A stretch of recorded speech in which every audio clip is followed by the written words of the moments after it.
Kapımı çalan sen ol diye. Kelebek nasıl döner eve, yeter ömrüme.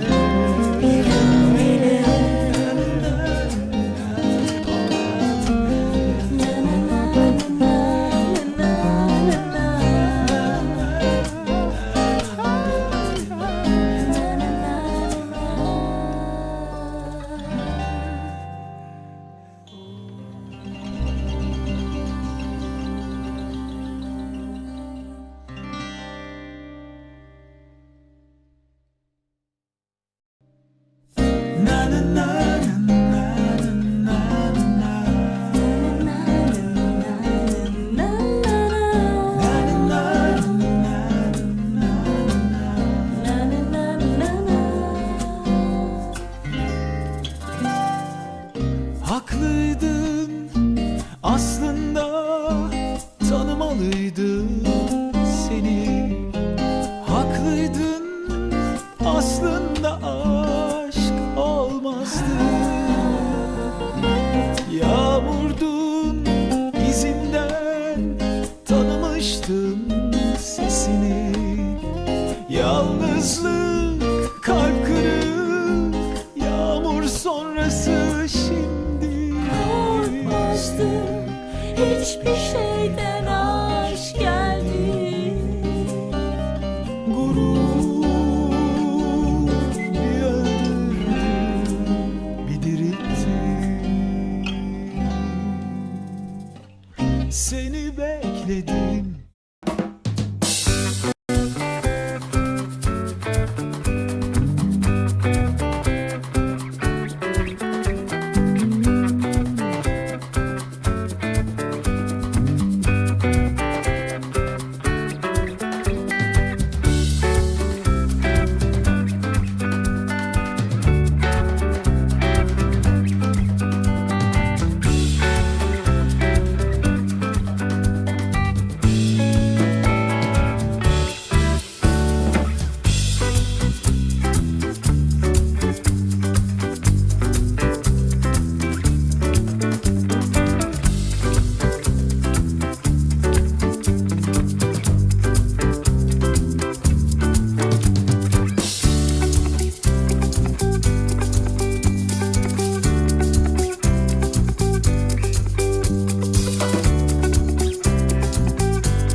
Son 2 3. Benim gökyüzüm var, dünyamı saracak kadar. Benim gökyüzüm var, karnım doyacak kadar. Her gün bu iş yaptım, toprağa uzandım, başımı yasladım, çimenden yastığım var. Yanımda güneş sıcak, yollar uzayıp gider. Bir rüzgar esse uçup gider. Yalan dolan ne varsa yara veren, şehirden senle gelen benim ellerim var. Gözlerim, dudaklarım, benden içeride ben var. Son 2 3. Benim gökyüzüm var, dünyamı saracak kadar. Benim gökyüzüm var, karnım doyacak kadar. Her gün bu iş yaptım, toprağa uzandım, başımı yasladım, çimenden yastığım var.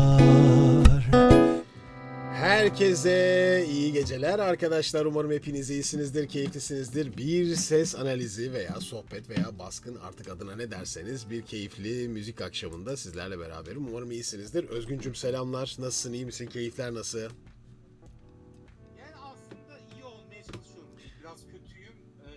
Çünkü bugün bir hemşerinisi. Adapazarı'da bir efsaneyi kaybettik. Sevgili Sabri Urgan.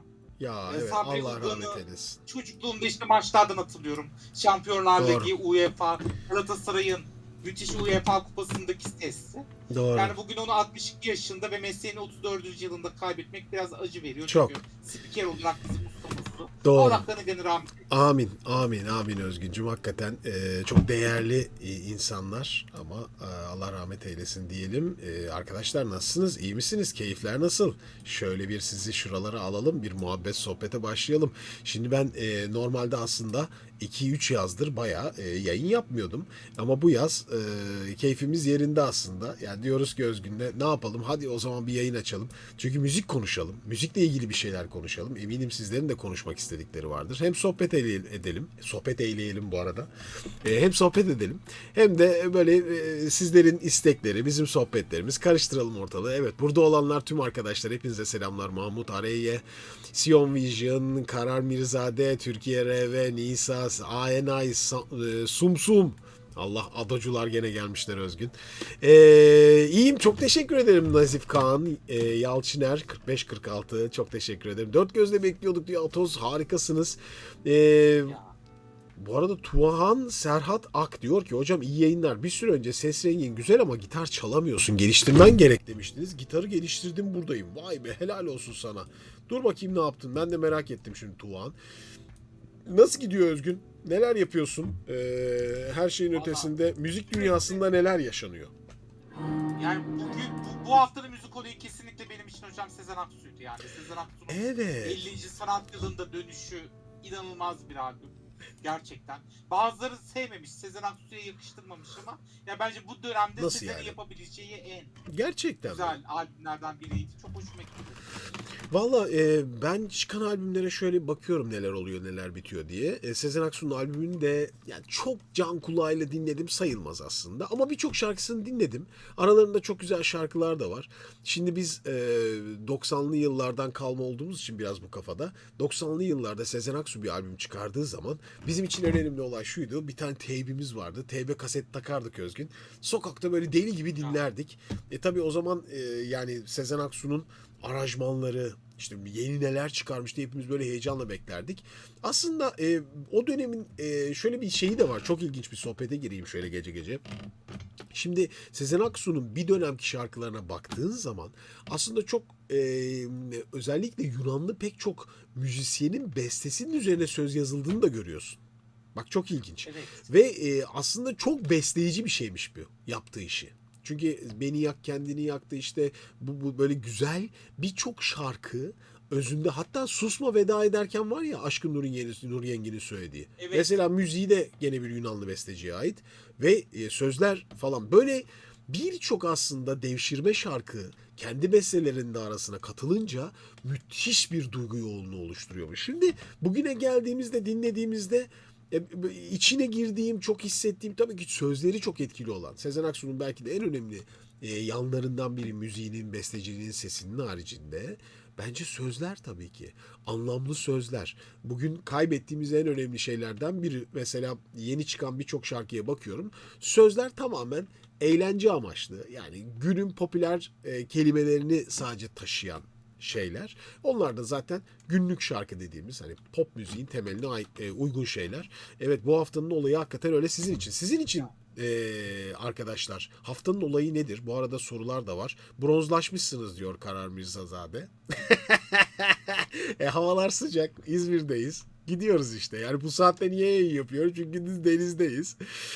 Bu sene Eurovision'da Gürcistan'ın solistiydi, ona bakalım demişler. Hocam 17 yaşında bakmalısınız. Merak ettim. Koreli mi? 17 yaşında bakmalısınız. Bir Koreli sinyali. Özgün benim için. Evet Rami ya. Ya inanılmazsınız çocuklar var ya. Olabilir. İnanamıyorum evet. Sözleri iyi olanlar tutmuyor artık diyor Begon Bale. İlginç. Gerçekten öyle mi? Manifestival, Solo Festival, sola bakar mısınız? Şaka mısınız ya? Özgün. İnanamıyorum. Eyvah, eyvah. Ya bir haftadır var ya, kanaldaki manifest videosunun altına gelenleri, yazılanları bir okuyun. İnanamazsınız yani. Beni hiç anlamamış bir izleyici var. Hiç. Yani koca 15 dakika video yapmışım. Hani diyor ki bana 8 yaşında kızınız ölçü değil ya. 8 yaşında kızım niye ölçü olsun zaten? Sadece bir örnek o. Bütün her şeyi kapsayabilen bir şey olur mu yani? Ama işte öyle düşünüyor. Ben ne yapabilirim yani, inanamıyorum. Geçmiş olsun abi, hasta mısın? Burnum tıkalı. Hasta değilim ama işte alerjenler. Bu aylar biliyorsunuz böyle polenlerin falan çıldırdığı aylar. Hocam Öykü Gürman istiyorlar. Var kanalda. Samsun Kültür Yolu Festivali haftanın olayıydı diyor Bestal Soyözgün. Halk ve sanat müziği korolarına çıktım ama her gün prova yaptırmaktan belim iflas etti diyor. Bravo, tebrik ediyorum her şeye rağmen. Norman'den Ebru Gündeş. Bak bu hafta neler çıkmıştı değil mi Özgün? Sefo, Demet Akalın mesela. Emircan var, Ruj. Ay, O da değişik bir kafa. bir şey diyeyim mi Özgün? Ben Emircan'ı beğendim. Evet. Şarkısı çok hoşuma gitti benim. İlginç bir ses geldi bu arada Özgün. Tayvanlı şarkıcı Angela Cheng yapar mısınız? Çok iyi bir ses. Ya sen ne güzelsin ya. Helal olsun Ayşe. Bayılıyorum böyle bak. Başka dünyalardan bir anda bir mesaj gönderir gibi değil mi? Hani uzaydan mesaj aldım gibi geliyor bana böyle mesajlar alınca. Yani Tayvanlı şarkıcıyı nereden buldun da dinledin mesela. Cica diye giren bir şeyi aramışsın, oturmuşsun, dinliyorsun. Hocam boş verin siz onlara diyor Ayşe. Yok ya, boş vermek olur mu yani? Sonuçta gençler, yani herkesin bir fikri var, şeyi var ama yani. Hocam İlayda Kaan yapar mısınız? Canlıda dinledim, çok iyiydi. Lütfen bir link atın ya. Azerbaycan'ın cilveli, melankolik kraliçesi Humar Kedimova. O nasıl bir şarkıcı? Özgün. Karar Mirzazade. Azerbaycan'ın cilveli, melankolik kraliçesi. Sen böyle bir şarkı duydun mu hiç hayatında? Cilveli ve melankolik. Vallahi. İkisi bir arada olabilir mi bir Var, insan? benim çok Alkışlarınızla. sevdiğim Cemal diye bir şarkıcıları var. Azerbaycan'ın, yani inanılmaz melankolik ama biraz da çok ütopik bir kadın. Çok unik. Hocam Var yani, gördüm Azerbaycan'da çok değişik insanlar da var. evet. Biyoloji çalışmaya gitmem gerek. Lütfen Billie Eilish bir müzik yarışması ödül kazandı. Uzun zamandır Billie yapmıyorsunuz. Bir bakar mısınız? Billie Eilish neden yapmıyorum? Çünkü telifli abi parçaları. İlk yaptığımız zaman Eslem böyle bir telif falan filan yoktu. Bu insanlar ünlü olana kadar birçok şeyde açık bırakılıyorlar. Herkes reaksiyona. Bu arada attığın link çalışmıyor. Yani herkesi şey bırakıyorlar yani. Aman herkes reaksiyon yapsın da biraz yükselsin diye bırakıyorlar. Birazcık böyle patladı mı, neyi var neyi yok çöküyorlar üstüne. Sabrina'nın bu cover'ına bakar mısın? Hocam geçen yayında rica ettim. Ren He Ren analizi yapar mısınız? Aber Nehmen, Nazif Zeyton bir bak, mükemmel sanatçılar. Bir de Carmen Soliman var, muhteşem demiş. İyi akşamlar. EXO analizleri ben de özledim. Hocam bugün, hocam merhaba, iyi yayınlar, teşekkür ederim. Monster analizi yapmadınız, Chen'in vokal hocası. O ne ya? İlayda Kaan'ın tamam gönderin işte link gönderin. Hocam One Star. Evet, aynı şeyler tekrar Gürcistan'ın solisti. Miyav ses analizi yapar mısınız? Up Encore yazarsınız çıkar canlı performans. Eğer sonradan düzeltilmemişse vokali eleştirildi diyor. Miyav Hands Up Encore. Melisa'nın en sevdiği şarkı Özgün. Miyav'dan Encore. Hands Up. Sürekli istiyor. Arabada devamlı işimiz bu. Hands up, hands up, hands up. Şu mu? Böyle bir şey demek ki bu. Tamam tuttum bundan. Ne diyor? Bir saniye. Abonem mi? Abi yayınlar Matem Müzik çok teşekkür ederim. Alexa Bakü'ye gelmiş analiz edin ne olur. Alexa. Bugün benim doğum günüm. Doğum günün kutlu olsun Caner. Güzel bir yaş olsun senin için. İnşallah sağlıklı sevdiklerinle. Miyav sesleri çok kaliteli diyor arkadaşlar. Kore Pop'ta canlı en iyi anlayacağınız yer. Aman hocam kızım demeyin. Ne diyeyim abi? Antakya Devlet Konservatuarı 3. sınıf öğrencisiyim. Maraş'tan bir haber geldi eserini depreme ağıt konserinde icra ettim. Dila. Tabii Dilacığım. Bakalım. Abi yeni abonen Lütfi Zeynep Oktay Obsession performansını analiz et. Bir saniye dur. Açamadım yanlış açtım bir saniye. Güzel bugün genç arkadaşlarım bayağı sesleri isteniyor. Onun mesutluğu içindeyim. Özledim yeni sesler tanımayı. Yeni abonen Zeynep Oktay'ın Obsession performansı. Bu nedir? Zeynep Oktay kimdi Özgün ya? Bu ismi bir yerden hatırlıyorum. Manifest'in baş solo şarkılarından biri hocam. Manifest grubu. Gene manifestçiler. Genellikle Nasıl Dokbay oluyor? diye biliniyor. Güzel sesi var Allah için. Peki analiz etmemiş miydik daha önce? Özel Big Five'deki performansını analiz etmiştiniz. Bu gene bir Five değil mi Obsession? İstedikleri Yani o. Big Five yayınlandı mı bilmiyorum. Bir bakayım da hocam. 13 Killoki sesine bakar mısınız? 13 Killoki nedir ya? Japon ses analizi yapar mısınız? Japonya'nın en ünlü 3 kadın sanatçısından Aymer, Millet, Lilas'ın beraber performansı.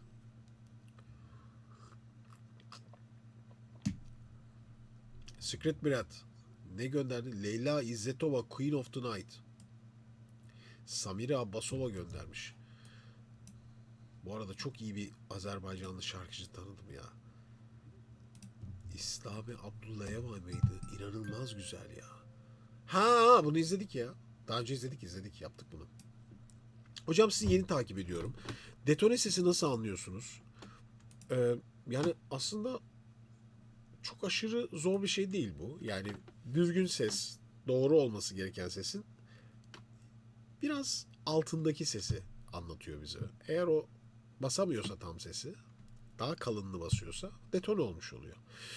Canlı performansı bulamadım ama Sara Kedimova ilk kadın opera şarkıcısıdır.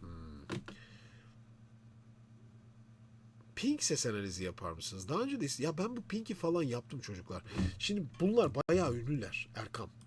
Bunları böyle YouTube'da langır lungur yaptığım zaman o nedenle zaten biz yakında size çok güzel bir şey duyuracağız. Onun için çalışıyoruz ama ben bu versiyon hep atıldı bana. Neyse şimdi şöyle söyleyeyim. Bunlardan kurtulacağız. Az kaldı. Ya bu durumdan kurtulmak için müthiş bir çalışma içindeyiz. Ekip olarak. Haberiniz olsun. Yeni sezona öyle gireceğiz artık. Şimdiden sürprizi vereyim size. Yeni sezon böyle bir telif diye bir şeyimiz olmayacak artık hayatımızda çocuklar. Öyle düşünün yani. Kanalda görmedim. Grace ana vokali Lina bakar mısınız? Grace de K-popçu mu? Grace ana vokali. Grace ana vokali Lila. Lina mıydı? Şurada durup bir başlayayım mı? Oh be demiş Merve Güler. Ado yapmayacağım yok. Ado telifli çocuklar. O Japonlar canını okuyorlar ortalığın. Düşündüğünüz gibi değil yani. Habil Melli ve bütün çocuklara seslen. Habil Melli'nin Zeynep kanalda bizim kanalda Müellim ve çocuklarını ben Azerbaycan'a gidip çektim. Sınıflarına gittim. 1 saatlik video yaptım. Habil Mehmetov ve öğrencileri Kanalda yayınlayacağım. Hocam bu sene Gürcistan'ın solistiydi. Tamam. Telifsiz yok. Enteresan. Evet Ayşe. Acayip bir şey geliyor. Başlıyorum abi. Tuvahan Serhat Ak. Buradan girelim bakalım. Yol nereye çıkacak görelim. Gitarı geliştirdin ha? Evet, daha rahatsın.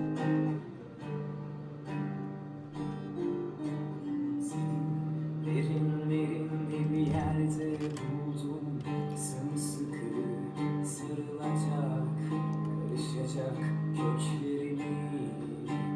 Na, na, na. Görmek, beraber olmak seninle. Bir saniye. Arkada gitar mı çalıyor? Sen canlı çalmıyor musun bunu? Çok güzel belki ama düşlemek bambaşka. Senin almış beyazlığını aydan saçlı. Üstüne mi çaldın? Ne yaptın? Reçkol canlı performansına bak abi lütfen. Kart nedir? Kart diye bir grup varmış Özgün. Hiç duydun mu? Ben sordum hocam. Soru olarak. Vallahi mı? Kart Kore'den geliyor hocam. K-pop festivali İstanbul'a da. Ha. Yani siz tanıyor musunuz, seviyor musunuz diye sordum da muhabbet oradan çıktı. Bu canlı mı yani bu şimdi? Neyse bakıyorum. Tamam. Canlı dedi hocam şey olarak. Geceden bundan gece sevda. Na, na, na. Ceren Kınacı, Ceren'cim iyi akşamlar. Canlı çaldım arkasına solo ekledim. Tamam Tuğan. Serken benimle kalbini, al aklım gibi hissimi, al çünkü özlüyorum. Sen örterken benimle kalbini, al aklım gibi hissimi, al çünkü özlüyorum. Tuğan bu performans baştan sona çok güzel. Ne okuma tekniğinde bir sorun var. Her şey tertemiz. Pes kullanışın, sakinliğin, gitarı çalışın, tize çıktığındaki tuttuğun yer, kirletmen. Bence 10 numara bir iş yapmışsın. Parçanın enerjisi vesairesi tartışılır ama bir öncekine göre yani benim seni eleştirdiğim şeye göre kendini tamamlamışsın. Gidiyor. Sarılacak, karışacak köklerimi. Gör meydan saçlarının rengi geceden, bundan gece sevdam. Derviş Bend'in o parçasının videosu var kanalda.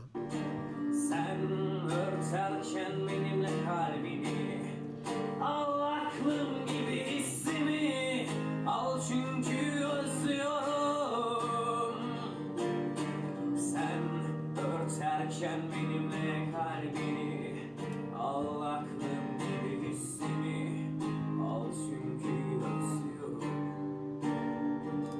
Çok başarılı Tuğan. Bravo sana. Tebrik ederim. İşte bu. Aradığımız şey bu. Tertemiz. Bütün sesler, entonasyon, çalış, okuma, rahatlık. Artık şu an sunuma hazır hale gelmiş durumda her şey. Bundan sonra senin enerji katman, sahne performansın, ne istersen. Laptop. Ramiciler. Neymiş ki bu?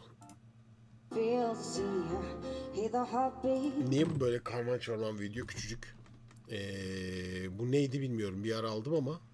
Ha, Tayvanlı şarkıcı. Bunlarda da telif çok fazla da. Hızlı hızlı bakayım bakalım. 这一场民歌之夜，他想要 Yarışma. 让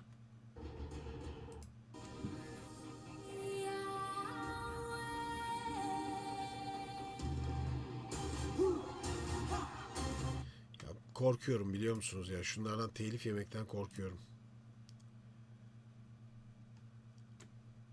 Çünkü telif yedi mi yayın gidiyor abi. Sokakta enerjim oluyor hocam sağ olun. Tahmin ettiğim gibi Tuğan tebrik ederim. Bunu bozma ama bu okuma stilini. Çok başarılı bu.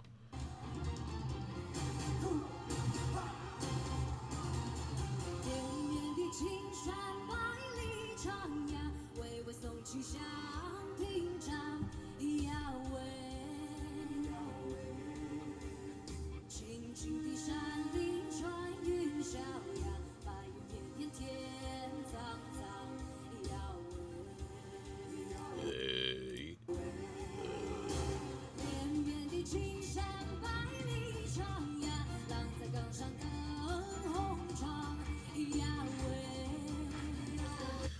Ana kadar tertemiz. Özellikle pes kullanışı harika.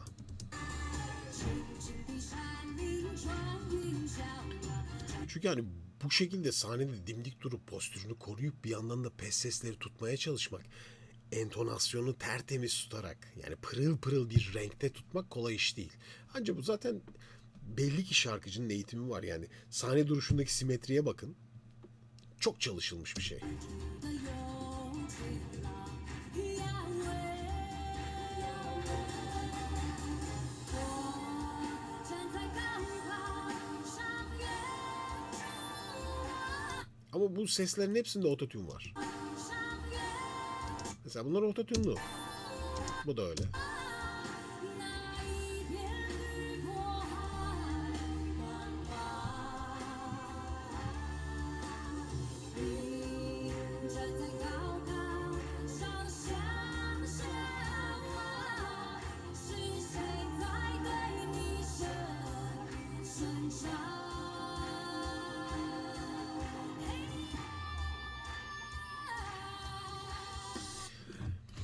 İlginç bir şey söyleyeyim mi Özgün? Çok absürt bir şey.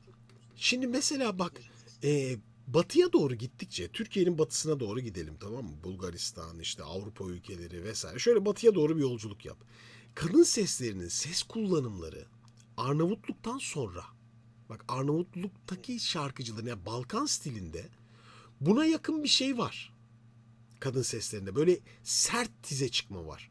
Ama daha batıya gittiğin zaman yani İtalya'sı, Almanya'sı falan böyle bir noktaya geldiğin anda kafa sesleri yani operatik seslere geçmeye başlıyoruz. Dikkat et. Kuzeye de çıksan öyle. Ne yaparsan yap ses "huu" oluyor. Fakat bizden doğuya gittiğimizde Azerbaycan, daha ileride Hindistan, Çin, nereye gidersen git tiz sesler Koreliler dahil kadın seslerinde parıl parıl ve göğüs sesleriyle beslenmiş tam sesler hep. Yani kadın sesleri çok tiz sesleri çıkarmaya meyilliler. Garip bir şey değil mi sence bu? Bence çok ilginç Valla- bir şey bu. Bir istisnası var hocam. Mesela ben bunu hiç yollamadım size. Schlager diye bir müzik tarzı var, biliyor musunuz bilmiyorum. Schlager. Güney Schlager, evet, bir müzik türü hocam. Güney Schlager şeyde Almanya, işte Avusturya ve İsviçre'de yapılıyor. Kuzey Schlager'de İsveç, Norveç ve Finlandiya'da yapılıyor. Evet. Burada hocam genellikle biraz improvize tadı veren bir müzik ve sesler genellikle çok hızlı yükselip alçalıyor. Bana bir link Çok atman doğru. lazım. Link atman Evet. lazım. Ama Mesela bunu hiç biz yayınlarda konuşmadık. Burada bir istisna olabilir. Çok benziyor çünkü Balkan müziğindeki o tata benziyor. Balkanlara benziyoruz. Yani ama şu da var. Onu da Biraz söyleyeyim. andırıyorlar. Genelde bu tiz sesler, buradaki doğudaki tiz seslerin çoğunluğu batıya doğru gittikçe özellikle Balkan müziğinde daha çok nodüllü kadın seslerine doğru gitmeye başlıyor bak. Zaten onun zirvesi de İspanya'daki tam flamenco, tam nodüllü ses. Yani hani özellikle şey var ya, şöyle bir yolculuk var ya Özgün. Hint-Avrupa yolculuğu. Hani bu dil ailesi olarak da birbirine geçen bir tarihi göç rotası aslında. Genelde oradan çıkan, doğudan çıkan müzisyenler batıya doğru yolculuk yaptıklarında kirleterek seslerini kullanmışlar. Ama doğuya doğru gittiğin zaman pek kirletme yok. Kadın sesleri parlak ve tizleri çok net. Bu çok ilginç bir hikaye. Bence bunun üzerine çok uzun durmak lazım. Evet. Aynı şey Azerbaycan'da var, Kazakistan'da var. Bak nereye gidersek git, Hindistan'da var. Gördüğün gibi Çin'de var, Tayvan'da var, Kore'de var. Biz bir sürü şey kaydettik. Genelde kafa seslerinin içine sert göğüs seslerini de katıyorlar. Bak aynı renge bakar mısın?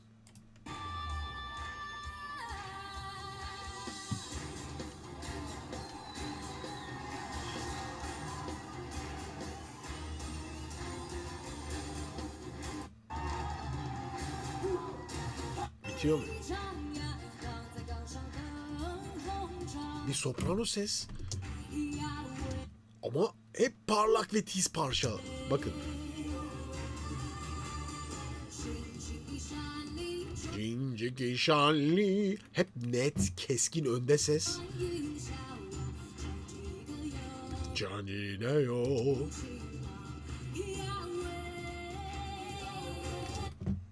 Dikkat edin, hep elmacık kemiklerini gösteriyor. Buradaki şarkıcılar da öyle.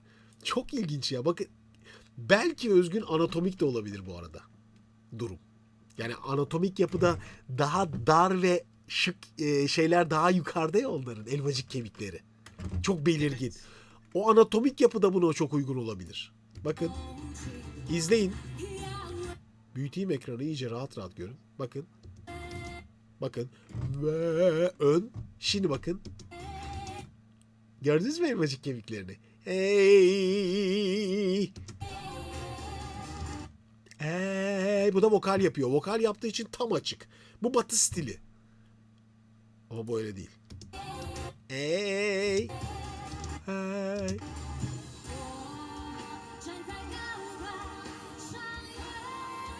Tizler geliyor. Zaten 50'de gösteriyor ne kadar tize çıkacağını.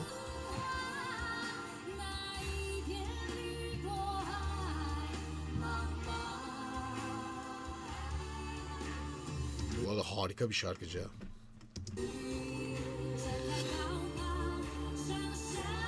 Ben onun bir yarışma performansı olduğunu hayal edin bir de yani. Yarışma galiba bu. İnanılmaz. Neymiş bu abi? Bir Türkçe'ye çevirelim bakalım ne diyor. All My Star Wars bölüm 2. Angela Cheng yüksek bir zemin önünde durmak. Şarkının adı da buymuş. Kim bilir ne anlama geliyor. Bir de, Buyur Özgüncüm. bir de hocam işte chatten bir shorts attım hocam. Az önce bahsettiğim Hemen o bakalım. topladık müziklerden. Hemen bakacağım. Hemen bakacağım. Süpersin. Hatta bir yandan da açayım bakayım ona. Ben merak ettim şimdi onu. Şu değil mi en son attığın? Shorts olur hocam. Aha. Ama işte bu kafa sesi. Bu kafa sesi. Bu tam değil. Zaten bu erkek.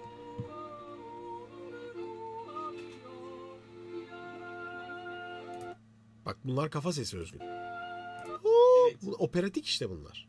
Tamamı operatik. Bu müzik tarzında bu çarpmalar çok şey diye yani yükselmeler, Çarpmalar. alçalmalar diye örnek olarak. Bak ama çok güzel bir şey var. Tam olarak net o zaman anlatayım. Bak izle şimdi.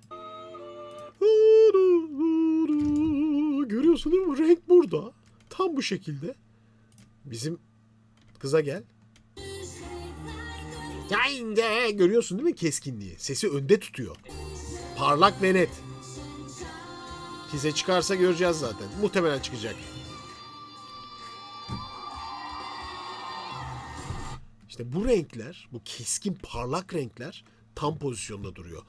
İşte bu doğuda var. Çok ilginç. Ya bunu şunun için anlattım özellikle. Sadece teknik olarak değil, kültür olarak fark var Özgün. Kültür.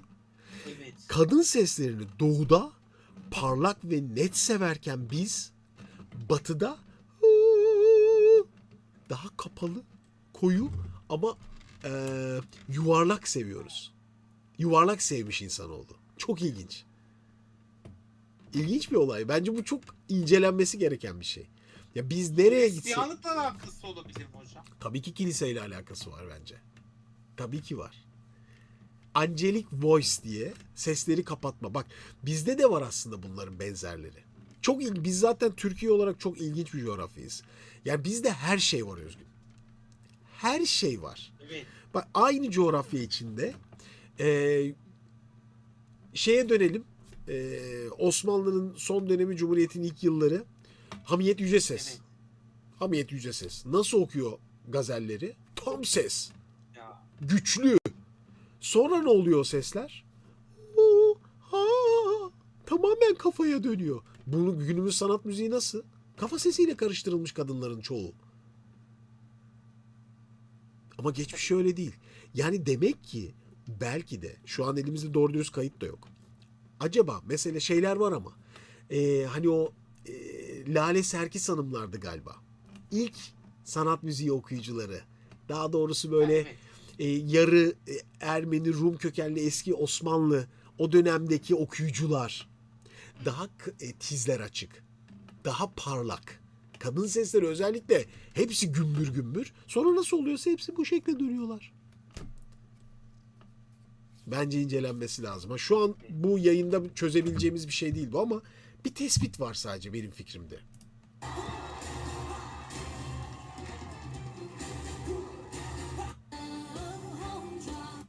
Doğru mu hocam? Özellikle bu renkler. Buyur Özgüncüm. Nisa diyor ki hocam, Korelilerde işte elmacık kemikleri belli olanlar iyi şarkı söyler diye bir inanç da varmış. Mümkün. Mümkün. Nisa bunu da söylüyor. Çok bariz değil mi elmacık kemikleri? Görüyorsunuz değil mi yani? Çizgi roman kahramanı gibi kız. İnanılmaz belli yani.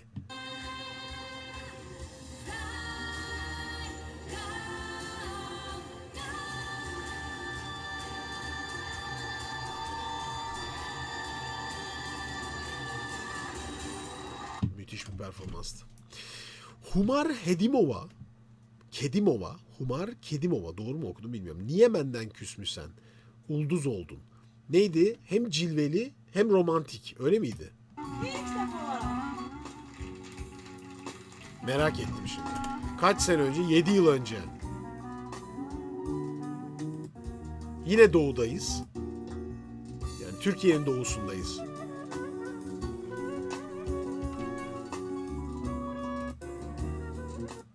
Geçiyorum.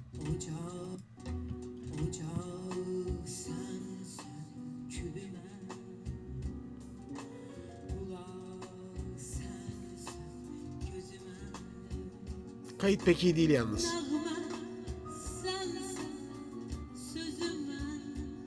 O delay vallahi o delay'i hiç sevmiyorum.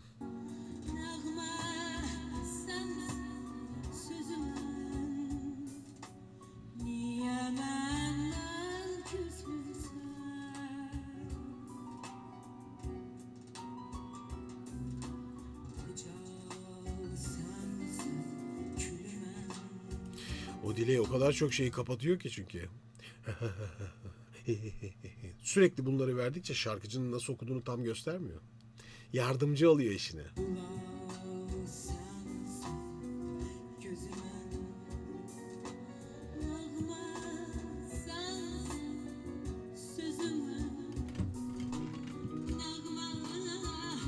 Çok nazal bir okuyuş var yalnız.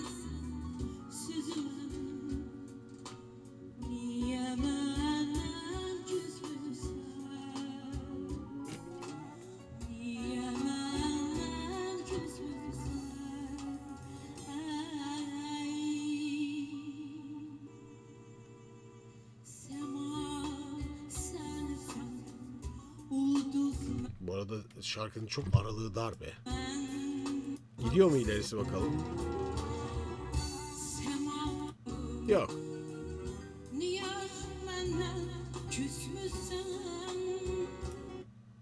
Ben bu kayıttan bir şey anlamadım. Peki Miao Funkem Encore Hands Up canlı mı söylüyorlar şimdi? Kaç kişi var abi burada? Ya bir kere şu renklere baksana Özgün ya ekrana. Bu nedir abi? Ya. Öyle bir ışık vuruyor ki çocukların suratına. Hepsi bembeyazlar. Arka planda paslar. Yani abartı. Bu arada abi şeyi izledim. Siz izlediniz mi? Netflix'te hocam reklam aldığınız bir videoda. Ne reklamı aldım be? Hangi reklamı aldım? Çok alemsiniz. Netflix'te bir tane K-pop dizisi var Özgün. Animasyon. İzledin mi Nisa? Çok güzel değil mi ya? Bayıldım abi. Bir izledim Özgün. O kadar güzel ki.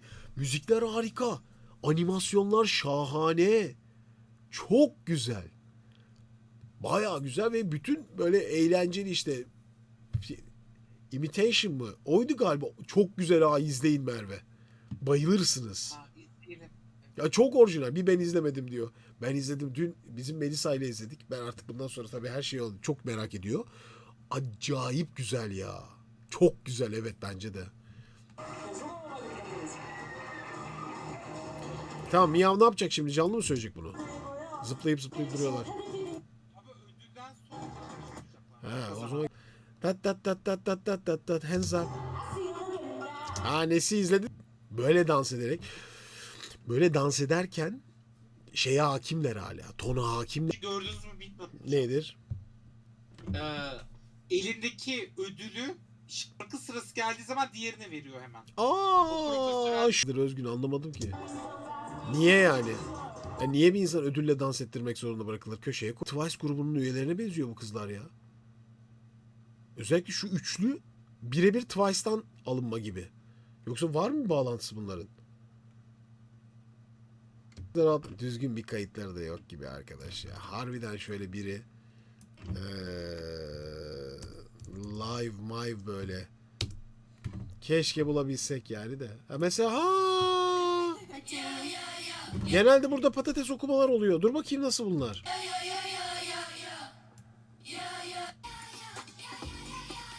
Altyapı üzerine. Heh.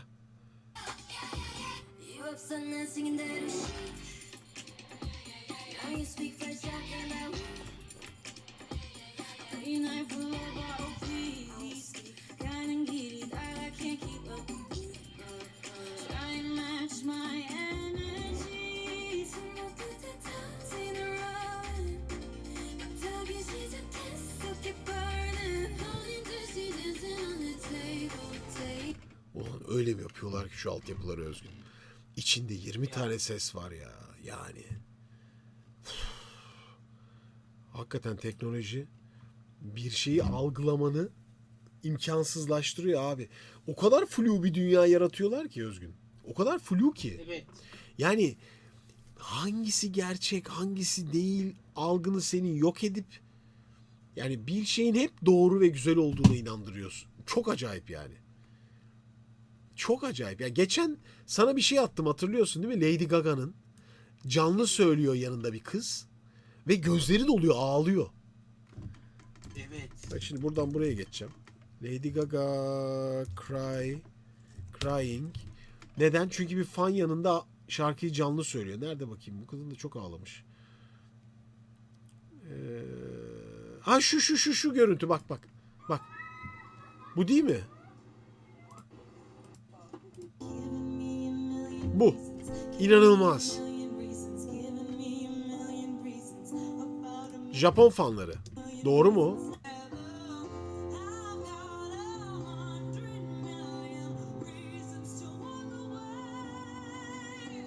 Abi şimdi bu kadına dişi diyebilir misin ki 50 kişi var yanlarında. Hani back vokaller falan nerede abi?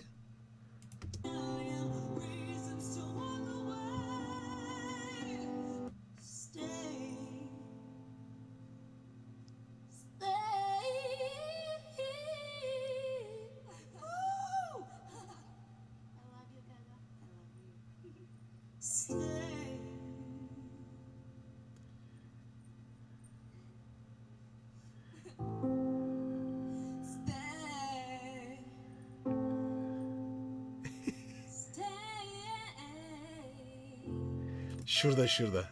Bak şimdi. Of. İzleyin şimdi bak. İnanılmaz ya Özgün. Özellikle bu parçada Lady Gaga'yı izleyin.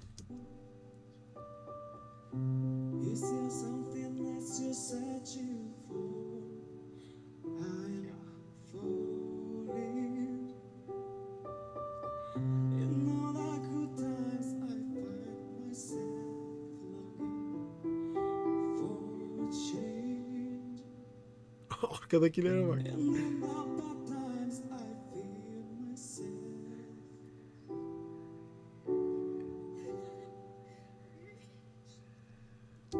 Şimdi çok dikkatli izleyin çocuklar.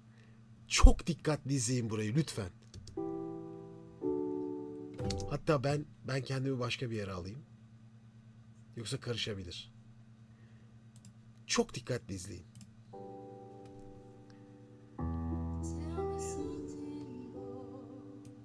Şuraya geçeyim yine.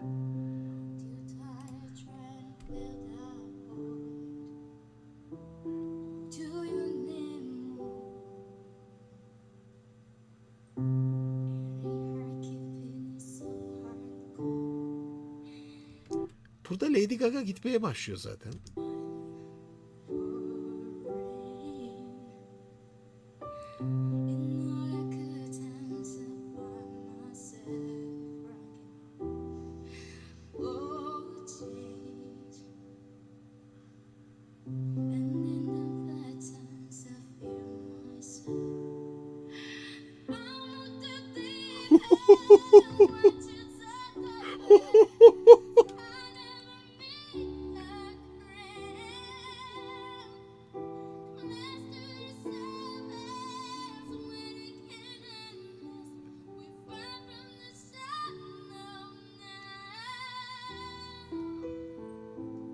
Abi şurada var ya Özgün. Şu geçiş var ya bak. Burada özellikle Lady Gaga'nın yüzüne bakın abi. Duyduğu anki ruha bakın.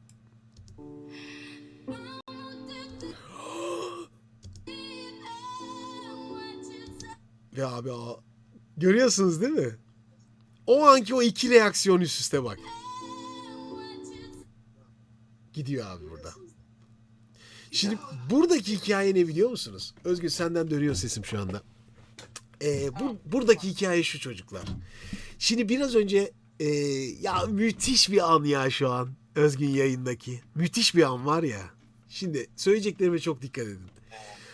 Bütün o altyapılarla hazırlanmış, back vokallerle süslenmiş, dizayn edilmiş, her şeyin o anı var ya muhteşem an. Yani bütün her yeriyle desteklenmiş o an.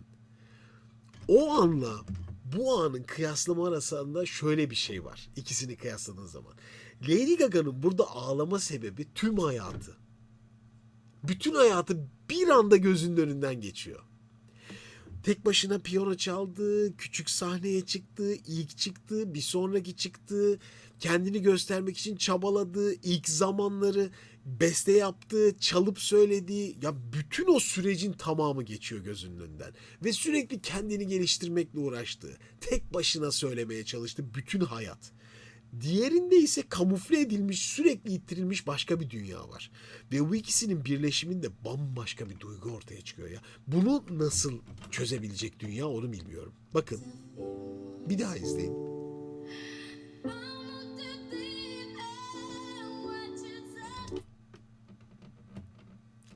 Bunu açıklayamazsınız işte.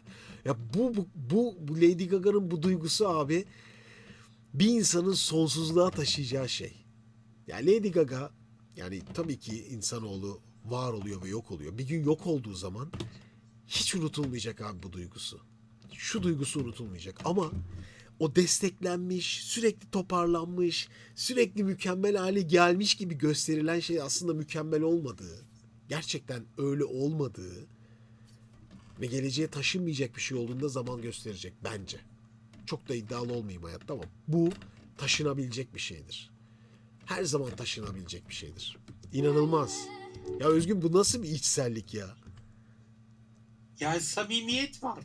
O samimiyet geçiyor. Çok. Gerçekten o kızı çok beğeniyor. Şoka Ve giriyor. o kızın kendisi gibi başarmasını istiyor. Evet. Gerçekten. Kendi geliyor ya. Bütün tamamen kendi geliyor aklına yani.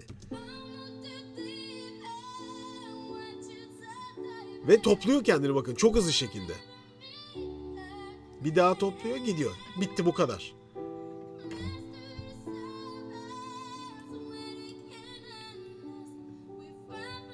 İnanılmaz ya. Manifeste falan diss atmıyorum. Az önce başka bir Kore grubunu izliyorduk. Bu Manifest'ten geçmedim ki buraya. Abi ne kötüsünüz ya siz. Çok kötüsünüz ya. Öyle bir şey demedim ben arkadaşlar. Ben genel olarak bahsediyorum. Biraz önce Miyav grubundan ben buraya geldim. Yani hiç fark etmez. Ne olduğu çok önemli değil. Yani solo şarkı kariyeri olan birçok şarkıcı da var. Yani bu temeldeki basit enstrüman çalan ve şarkı söyleyen, sesini çok iyi hale getirmek için uğraşan insanın yolculuğu çok başka bir direniş öyküsü. Çok başka bir güçlenme. Yani bir ağaç gibi dallarınızla büyük olup bir çınar gibi büyümek. Yani küçük bir dalken büyümek, bunun zamanıyla kendinizi geliştirmek, bir gelişimle ilgili bir süreçten bahsediyorum. Hani ya ne olacak hocam hani ne olacak autotune'la da yapılıyor. O da benim sesim. Hani autotune'lu olan ses de benim sesim. Eyvallah da o senin büyümüş bir halin değil ki yani. O senin sadece evet senin sesin. Ya o üretilmiş bir halin. Ve o üretilmiş halin sanma ki yüzyıllarca sana kalacak. Sanma ki bir şey geçiyor karşıya. Hiçbir şey geçmiyor. Geçen şey bu oluyor işte. Bu unutulmuyor. Peki. Çok uzun geldi. Mesela hocam Buyur Özgün, buyur. bu bu ağlamanın verdiği o heyecan, samimiyet duygusu konusunda bir video attım hocam chat'e. Bunu izlediniz mi bilmiyorum. Bakayım. 2.30'dan sonrasına bakın. Bakayım. Tesadüfen şeyi görüyor. Yani gençlik, çocukluk idolünü görüyor Oh. izleyiciler arasında. Celine Dion. Evet ama Ha, Celine Dion, Adele. tabii, Adele konserinde. Las Vegas'ta. Adele zaten çok ağlıyor Özgün ya. Full ağlıyor. Ya. Öğretmenini görüyor ağlıyor, şeyini görüyor ağlıyor. Ya burada idolünü görünce verdiği heyecan inanılmaz. O özellikle iki elinden sonra. Ha, Celine Dion'u görünce. Tabii.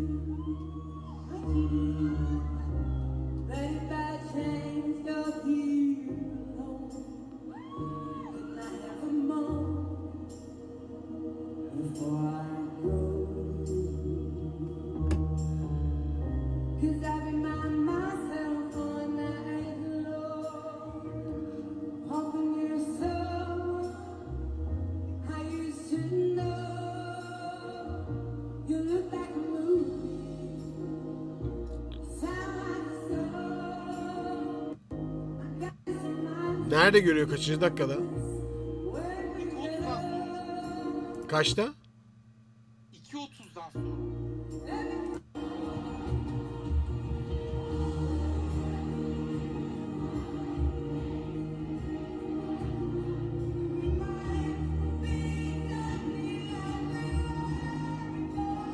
Ha, Celine Dion burada.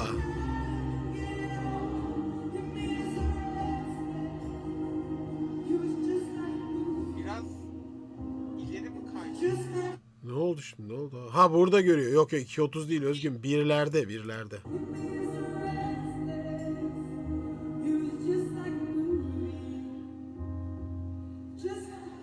Oho! Uuu!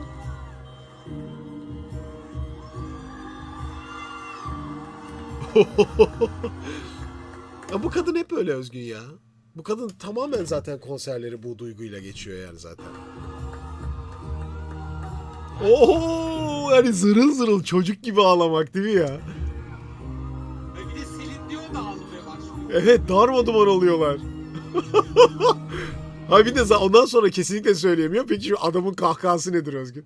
Ya böyle bir şey komedi olur mu ya? Ya mutluluk. Bak bak bak bak bak.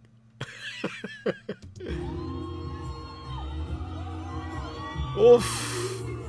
Zaten bir samimiyet var hocam. Var, Burada var. Bir haberi olmadığını görüyorsunuz. Tabii tabii Gerçekten tabii tabii. bir haberi. Ya abi bu nedir ya? Ay, burada bir şeyler söylüyorlar ona. Senin diyor şurada gibi diyorlar. Bak şuralarda bir şey oluyor.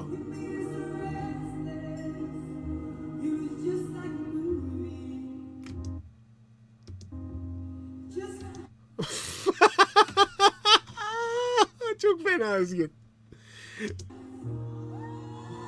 Yok, bir saniye bile dayanamıyor yani. Darmaduman oluyor. Zaten ondan sonra acayip detoneler geliyor. Evet yani samimiyet çok acayip bir hikaye. Oo, yakın da varmış Özgün. Adele has explained why she was overcome. Neyse.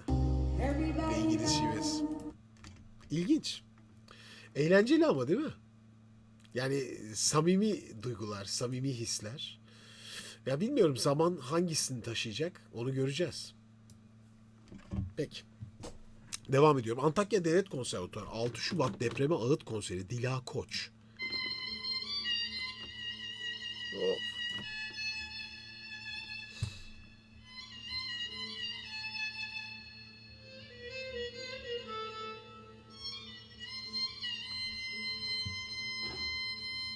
Biraz ileri alıyorum.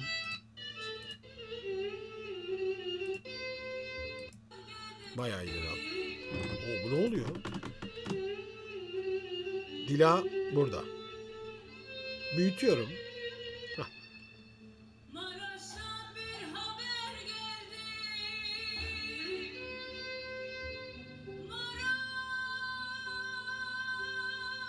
Maraş'ta bir haber geldi. Dediler ki Melik öldü.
Dila.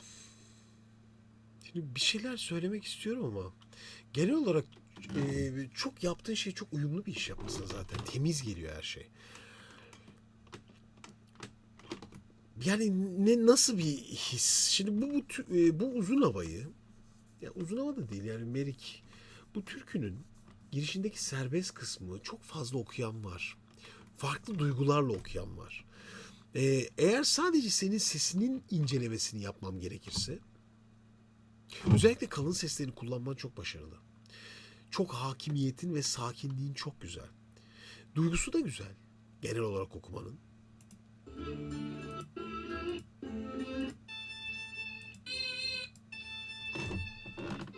Şu acısına şaşıp senin gecesine Ve yani çarpmaların, ses kullanışların, notaların, entonasyonun da gayet başarılı.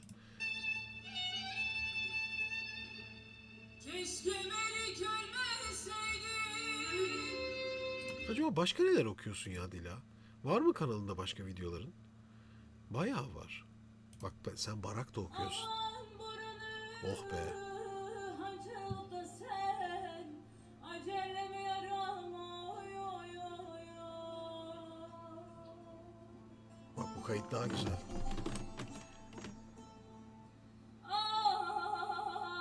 Sana derlerdi de vay baba. Bu ateş. Şimdi buradaki öbür kayıtta bir sorun var. Yani çok donuk ve soğuk bir kayıt. Haliyle bir ağıt bir anma töreni olduğu için sen de o şey sana geçmiş. Başka bir ruh haline bürünmüşsün. Ama burada bu sınıf atmosferindeki doğal, reverbsüz hali ve çarpmaya bak. Ateş. Bakın. Mükemmel.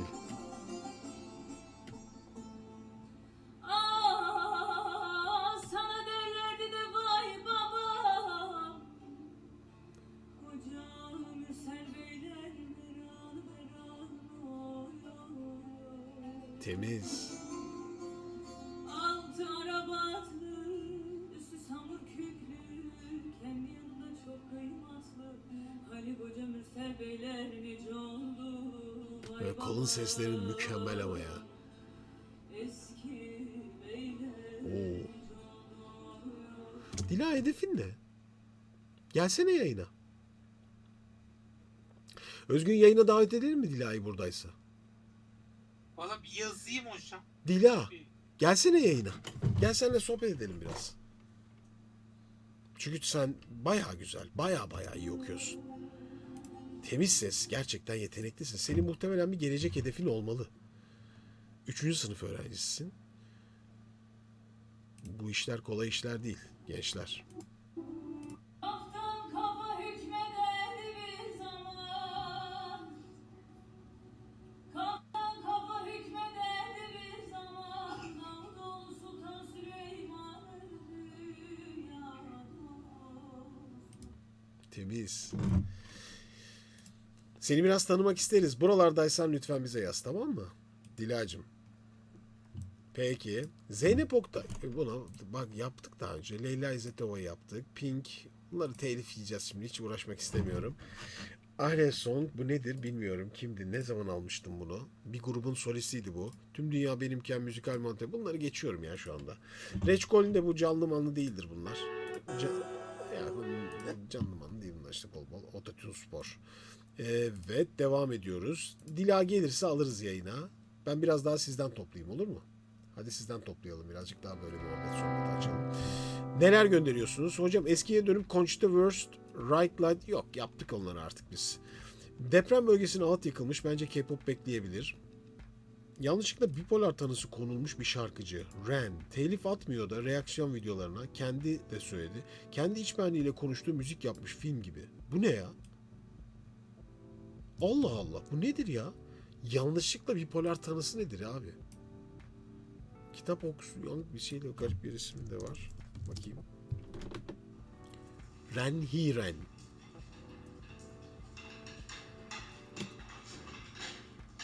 Allah Allah. Bayağı Eminem tadı var. Şimdi live falan, live mı bu? Yani bu abi. Gel buradan bakalım.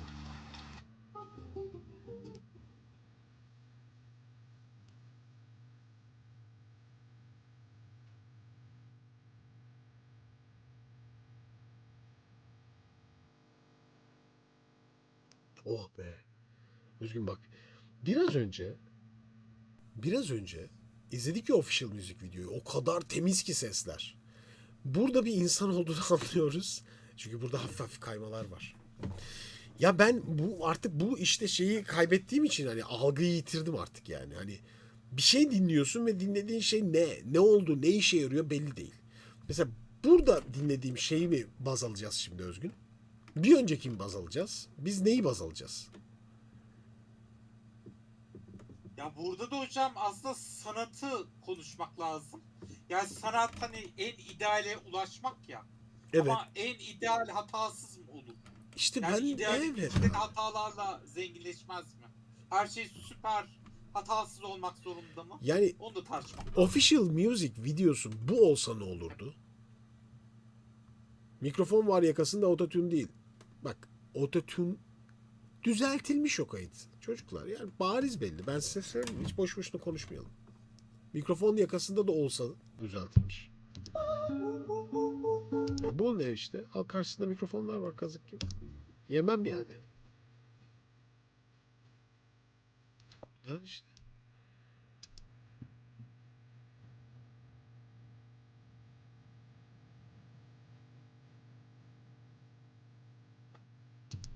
Bir tane ses düzgün değil.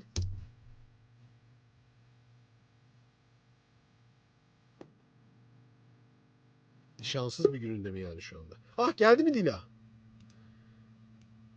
Daha dinliyorum. Ayarlamıştık. Geldi Dila geldi. Dur şimdi ben hemen Dila'yı yayına alayım. Bir saniye Dilacığım, seni full alıyoruz şimdi yayına. Dilacığım hoş geldin. Sefa geldin.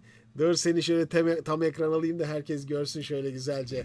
Dilacığım hoş geldin. Nasılsın, iyi misin? İyiyim hocam, sizleri sormalı. Sizler nasılsınız? Çok teşekkür ederim. İyi ki geldin yayınımıza. Şimdi senin o güzel sesini dinledikten sonra hemen seni tanımak istedim ve çünkü sen bayağı kendini geliştirmişsin. Yaptığın işin çok çok farkındasın. Uzun hava okuyorsun, uzun havalar okuyorsun. Neler yapıyorsun? Seni biraz tanımak isterim Dilacığım. Tabii ki hocam. Hocam ben aslen Adanalıyım. Aha. Hatay'da ikinci sınıfı bitirdim. 4. sınıfa geçtim. Antakya Devlet Konservatuarı Halk Müziği, Hı hı. Türk Müziği bölümü. Halk Müziği şan öğrencisiyim. Bu şekilde hocam. Depremdeki ağıt konserini de incelemenizi ayrıca istemiştim. Hı hı. Biraz yakın çekim olmamıştı aslında. Ağız Hı. açıklama falan yapmanız açısından. Hayır, ben şimdi onlara bakmak istiyordum ama tabii orada bambaşka bir ruh halinde bir şeyler yapmışsın. Yani aslında birazcık seni böyle şey yapmış. Dondurmuş seni de yani. Okumanı dondurmuş. Çok affedersiniz, lafınızı bölüyorum. Karşımızda çok yakınlarını kaybeden depremzedeler. Evet. Özellikle bölüm başkanımız gelip hani duymayın çocuklar lütfen Ya. diye hani bize nerede bulundu. Çok Yani zor. çok zor. Çok zor. Yani bu şey gibi oluyor ya. İnsan hani bir şey okurken ya acaba çok da fazla üzmesem mi? Çok da fazla yapmasam mı? O seni kendi otokontrolünde durdurabilen bir şeylere de dönüşmeye başlıyor bir süre sonra. Belki çok daha coşkulu da olabilirsin ama olamıyorsun. Çünkü bu sefer de karşı tarafı çok üzecekmişsin gibi bir hisse de kapılabilirsin. Çok acayip bir duygu ya Dila. Zor bir iş yapmışsınız. Kesinlikle hocam. Yani üstesinden geldik gerçekten. 1-2 senedir de bireysel şan hocamla beraber özellikle ağıt, Hatay Amik Gazi Türkmenlerinin unutulmaya yüz tutmuş baraklarını getiriyoruz. Ha, Asım Kuzuluk tabii ki bu işin efsanesi o. Onlardan yapıyorsunuz. Barak ağıtlarıyla mı ilgileniyorsun özellikle? Evet hocam. Özellikle böyle istedi. Kendisi yöre belirliyor ve Hı-hı. bana dinletiyor. Hı-hı. İlla seni hangisi etkiledi diyor. Sağ olsun. Gerçekten ben de belki de Adanalı oluşumum vermiş oldu. Hani Hatay'a yakınlık gerçekten. Barak havası daha çok kendime yakın. Yakın buldun. Gayet güzel. Üçüncü sınıftasın, dördüncü sınıfa geçeceksin. Peki neler yapıyorsun Dila? Nasıl geçiyor hayatın? Hani müzikle ilgili böyle okul dışında çalışmaların oluyor mu? Neler planlıyorsun?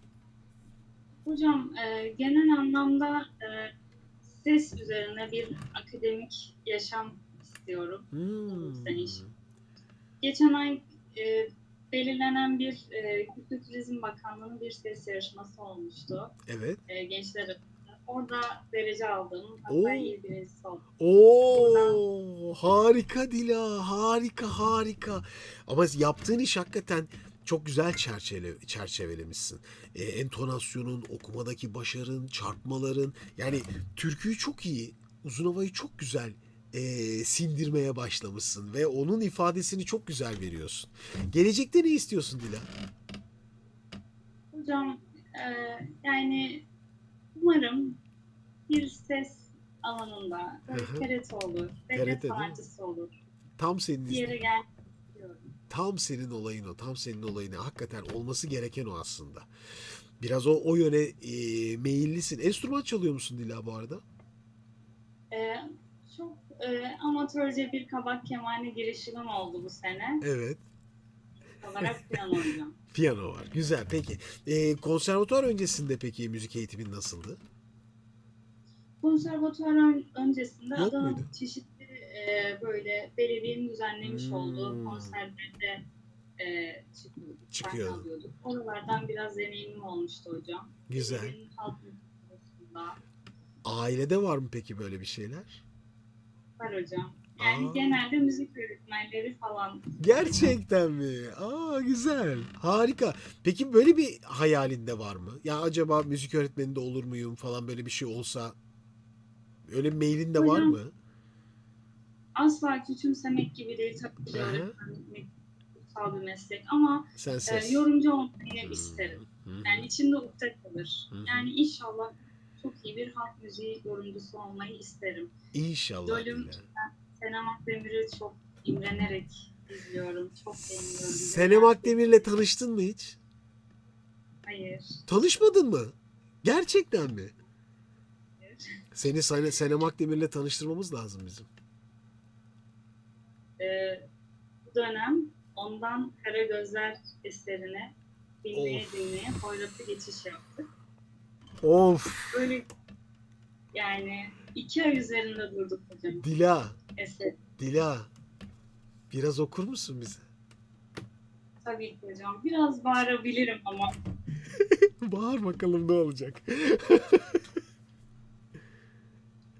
son alabilir miyim hocam izninizle? Al istediğin, keyfine bak. Bu arada biz sesi de bir kontrol etsek, acaba sen okurken ses kız kapanır mı, gider mi? Böyle çok fazla volüm verince bazı telefonlar alıyor falan ya, zayıflatıyor. Olur. Ondan da korkuyorum, inşallah düzgün alır. Bir dene bakalım, sen bir test et.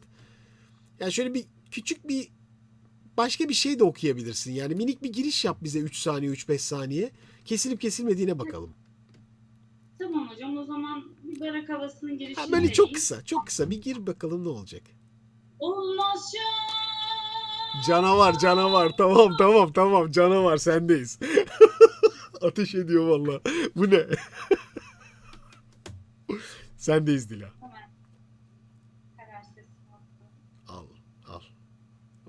Of.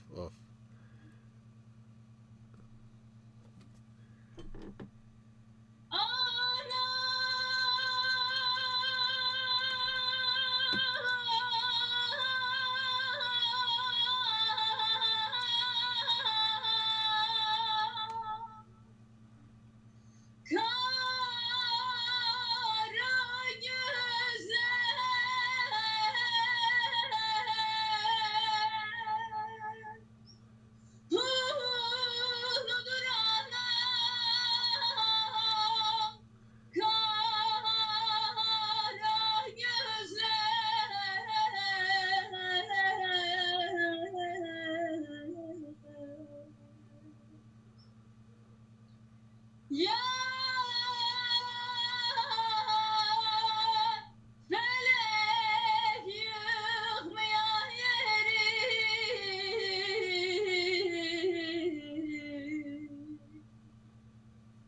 Yıkıyor kara gözler,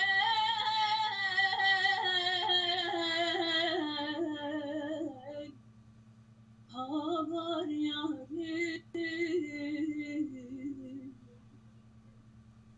zalim yarim,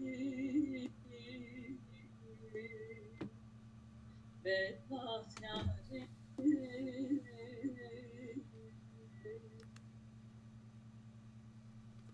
Of.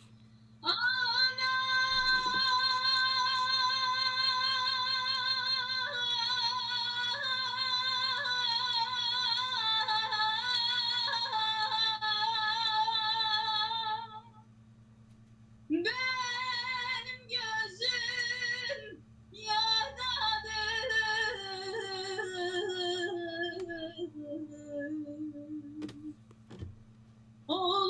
Oluyor bilmem kimi gözler,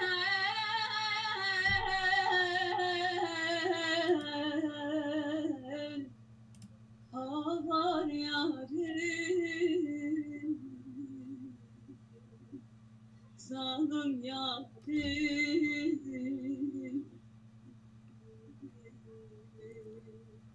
bedbaht yarim. Hay maşallah Dila abi. Harikasın ya. Gerçekten harikasın. Ne kadar büyük emek ya bu yaptığın iş. Vallahi bravo sana. Bravo. Bravo. Büyük büyük alkışlar. Büyük büyük alkışlar sana.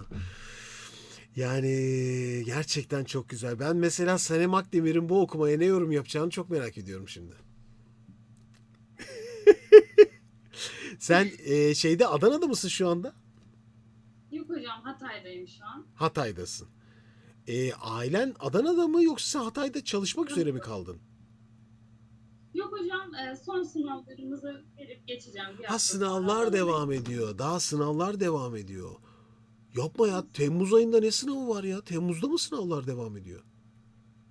Hocam 1-2 dersin yükseltme sınavı diyelim. Ha, yükseltme sınavı. Anladım. İyi bakalım. Tamam. Tamam Dila. Çok güzel. Çok teşekkür ederim yayına geldiğin için. Çok teşekkür ederim sesini bizle paylaştığın için. Çok büyük mutluluk, onur duyduk seni tanımaktan. Ben de çok teşekkür ederim hocam. Sizleri tanımak, sizinle konuşmak böyle. Süpersin. İnşallah karşılıklı da bir araya geliriz. Bak bu daha da güzel olur. Kısmet bu işler ya. Her şey olur Dila. Hiç sıkıntı değil. Bakarsın başka bir şartla karşı karşıya geliriz. Ben bu videoyu yayınlayacağım. Senem Akdemir'den de bu videonun sonuna seninle ilgili bir yorum alacağım. Onu da ekleyeceğim. Çok- Tamam mı? Olur. Tamam. ediyorum. Çok sevgi selam Dilacığım. Görüşmek üzere tekrar. Bay bay. Bay bay canım. Bay bay. Nasıl? Canavar. İşte Dila'yı tanıdık arkadaşlar. Süper bir ses. Sevgili Özgün Günyar. Özgün burada mısın? Ortalık yangın yeri. Ne oldu? Ses mi gitti? Oh. Güzeldi. Şimdi Geliyor işte hocam galiba ses. geliyor. Evet. Gayet iyi geliyor. Yani ben işte bundan mutluluk duyuyorum. Dila Koç'u bir videosunu da izledik ve videosunda her şey oturmaya başlamıştı. Bunu hissediyordum. Kendisini de burada ağırlamak istedim. Çok büyük mutluluk duydum. Hikayesini dinlediğin zaman her şey bir araya. Konser ne kadar zor bir konsermiş bu arada, farkında mısın? Tabii, Çok yani zormuş. Oradaki atmosfer, oradaki sinerji. Normal bir şey Ben değil. izledim orada. Yok, normal bir şey değil. Yani bazı şeyler doğal insanın sırtına korkunç büyük bindirir. Hakikaten öyle bir konsermiş. Evet, peki Dila, Bir hocam. başarılar. Buyur Evet. Özgüncüm, buyur sendeyiz. Bir de Dila'nın tişörtünde şey yazıyordu hocam. I am just happy to be here. Yani burada olmakta mutluyum diye. Ay İyi ki canım. geldiğin için ben de mutluyum demek istedim. Harika. Tişörtüyle mesaj verdi. Süpersin Dilacığım. Ben aslında şimdi aklıma da gelmiyor değil. Yakın zamanda ben de Ankara'ya gideceğim. Zaman zaman Senem Akdemir'de de sohbet ediyoruz. Yani özleştik, keşke bir araya gelsek. Keşke Dila da gelse aslında. Değil mi? Yani şimdi yayında söylemek yüzüne söylemek istemedim bir anda. Çünkü hani olur ben gidemem, bir şey olur, anladın mı hani? Ama Dila ile iletişim kuralım. Dila bana Instagram'dan yaz. Ya bakarsın böyle denk geliriz. Şu olur bu olur. Senem Hanım'ın da zamanı olur. Senem Akdemir'in de. Yani böyle hep beraber bir çay kahve içeriz. Güzel muhabbet olmaz mı? Masterclass. Ha? 10 numara olur yani. Mükemmel. Çünkü senin idolünmüş. Gerçekten bir araya gelmenizi ve beraber çalıp söylemenizi çok büyük heyecanla izlemek isterim neler çıkabileceğini. Bu işler böyle. Peki. Evet. Bu Riren'e bakıyordum ben. İlginç ses.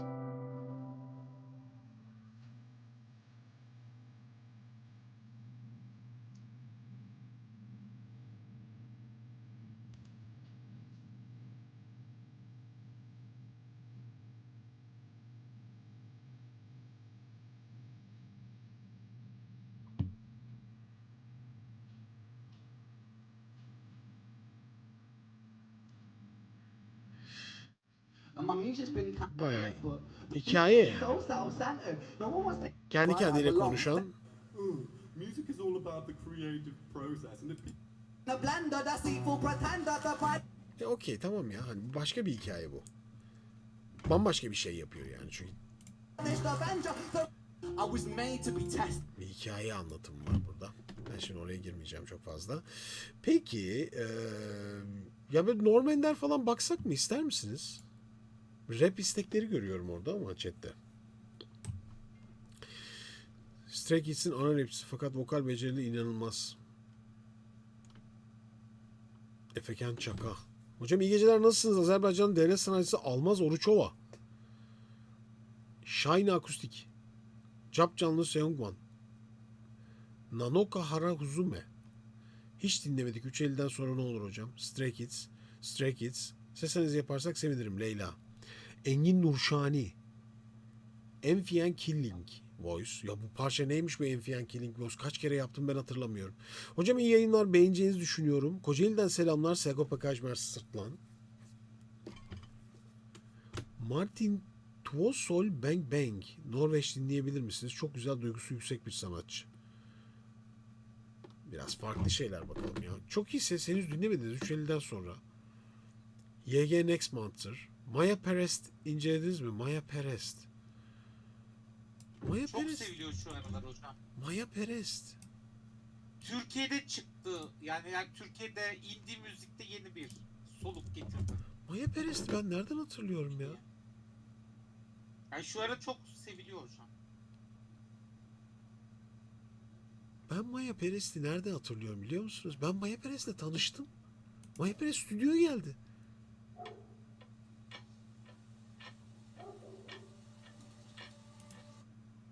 Evet. Galiba o zaman bir parçası falan vardı ama ben öyle hatırlıyorum. Yanlış hatırlamıyorum galiba. Yalnız bunların hepsi nasıl parçalar bakalım? Canlı da söylemişti hatta burada. Diye sanki öyle hatırlıyorum. Ay boğazım kurudu. Abi hava o kadar sıcak ki dışarıda. Kalem kaş üstüne, selam gelir baş üstüne. Vay deli deli kuş dili dili, Mevlam kulu sevdim seni. Vay deli deli kuş dili dili vay. Sen nereden tanıyorsun Maya Perest'i Özgün? Ya çok karşıma çıktı özellikle caz Hmm. konusundaki profillerde, bloglarda falan filan. Yani Maya Perez'in işte caz Evet. kültüre de hitap eden bir tarafı oldu. Hmm, Oradan yani Türk cazcılardan tanıdım. anladım. Size galiba özel gelmiş, anladım. Ya tesadüfen biz tanıştık. Bambaşka bir projenin içindeydi.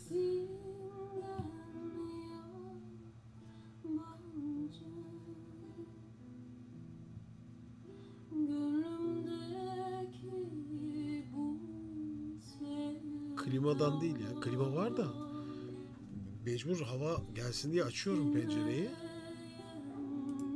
Bu sefer de buz gibi oluyor çocuklar ya. Semiye Yankı seninle 1 dakika. Yok artık.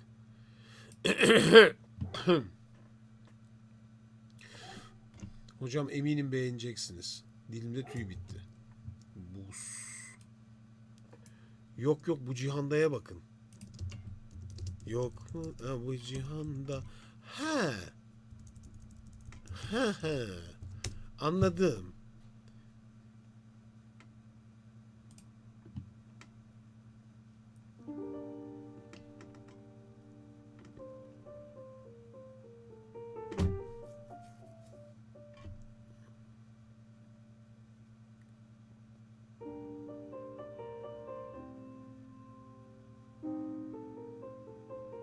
Son zamanlarda adına bir çizik çektim şarkısı popüler.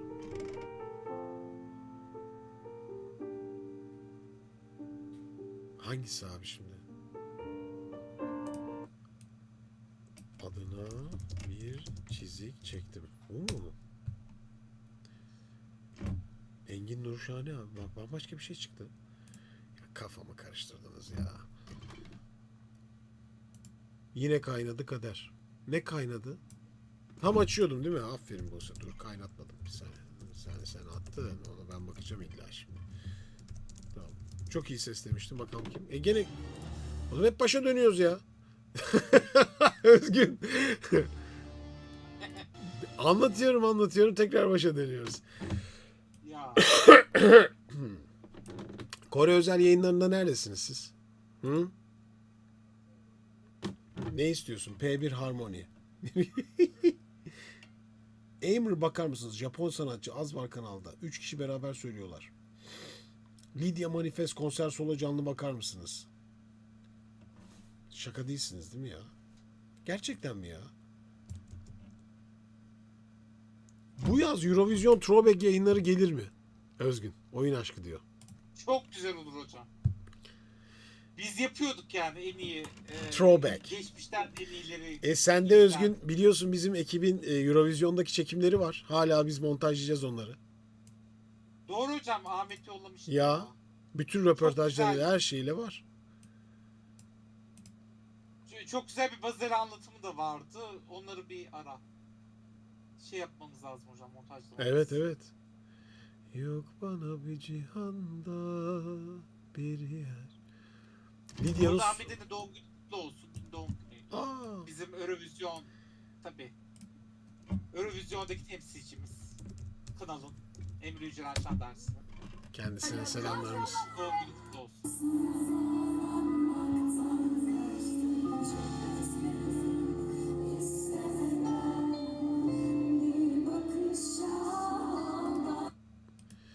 Şimdi solo performans ama kayıtlar iyi değil. Peki. Hocam Eurovision Şahin akustik incelemesi. Hocam artım beni tanımanız lazım. Her yayın buradayım. Bu tam olarak K-pop değil. Hiç açmadınız. Ya vallahi var. Defalarca istedin. K-pop değil tamam ama bu Melon'daki şarkıcılardan biri. Aynen. Senin istediğinde alamadım ya. Liza Coachella berbat.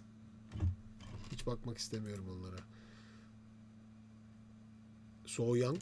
Kesin seversiniz. Çok güzel söylüyor. Efekan Çaka. Efekan Çaka kim abi Özgün? Çok merak ettim var ya. Sırf ondan bakacağım. Yemin ediyorum. Linkini atayım mı hocam?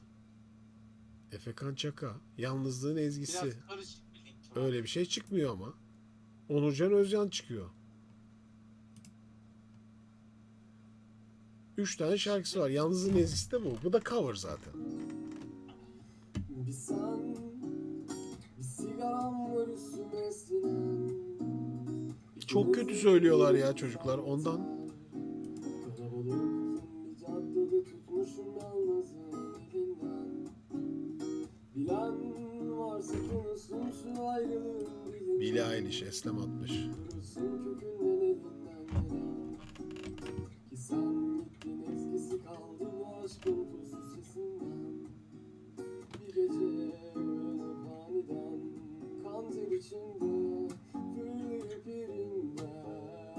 Bırak damlasın gözünden içimden gelenler. Bağırsa gözlerin azarlasa seni damlasa gözlerinde. Engin Nurşani'yi daha önce yaptım. Hepsi var ya çocuklar. Çok eski videolar bahsettiğiniz insanlar. Sen gel gece bir de bana sor. Özlemek inan yaşamaktan daha zor. Şimdi bu kayıtlar güzel. Güzel çalıyor. Güzel söylüyor ama şu an sadece bir takip yapıyor. Yani şarkıyı yorumlamıyor. Yani önünde sözleri, akorları falan var. Onunla eşlik ediyor. Performans yapmıyor şu anda. Sadece doğru çalıyor. Gerçekten o kamera yüzünü hedefleyip o da kameraya söylediği zaman performans yapmış olacak. Peki TNT Boys, Jessie J, Ariana Nikme. Ha bu grubu eski bir şey değil mi bu? Tamam hatırlamıştım. Çok makyaj yaptırıyor. Biliyorum bunları. Biliyorum. Bunları biliyorum. Çok eski. Bunlar artık geçti ya neyse. Boş ver. Bir tane göndermiştiniz. Yine de bakın hocam. Tamam. Bu gecelik yayını bu kadar. Bitireceğim Özgün 11.30 zaten. Artık gecenin Doğru geç hocam. saatleri oldu. Bayağı sohbet muhabbet. K-pop hakkında düşüncelerim. Yuh artık. Peki.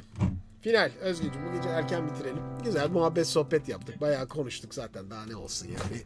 Hem de gece bir müzik konuşalım istedim. O nedenle bu gece de Dila'yı tanımış olduk. Gerçekten güzel de bir iş yapmış olduk diyorum. Peki Özgüncüm çok teşekkür ediyorum. İzleyen herkese teşekkür ediyoruz arkadaşlar. Bugünlük bu kadar olsun. Yakın zamanda çarşamba yayınları başlayacak. Onlar özel yayınlar olacak gene. Ondan sonra da yepyeni bir döneme geçeceğiz. Şimdi bunlar yazın böyle ara sohbet muhabbetler yapacağız. Tam böyle koyu bir ses analizi yayını yapmadık farkındaysanız. Hem sohbet hem muhabbet aralarda bir şeyler yaptık. Tam o tatta gidecek. Ondan sonra da seviyeyi arttıracağız. Daha farklı bir döneme geçeceğiz. İzlediğiniz için teşekkürler. Darılmayın, kırılmayın, yapamadıklarım. Üzülmeyin. Daha güzel yayınlar yaparız. Gene bir K-pop özel yaparız. Orada bugün K-pop yayınlarında K-pop şarkılarını gönderen veya Kore şarkılarını gönderenler hepsi gönderebilecek olurlar. Çok daha keyifli olur. Zaten özel yayınlar yapacağım. Ama yaz dönemi. Havalar sıcak. Gördüğünüz gibi bronzlaşıyoruz. Özgürcüğüm kendine çok iyi bak. Hepiniz iyi bakın arkadaşlar. İyi geceler diliyorum sizlere. Bu arada Buyur. Sevcan Orhan'a geçmiş olsun. Ya evet çok üzüldüm. Çok üzüldüm. evet. İnşallah bir an önce toparlansın. Bomba gibi de. İnşallah sağlığı, sıhhati yerinde olsun. Kendisine çok selam sevgilerimizi iletelim. Görüşmek üzere arkadaşlar. Bay bay. Hepinize iyi geceler diliyoruz.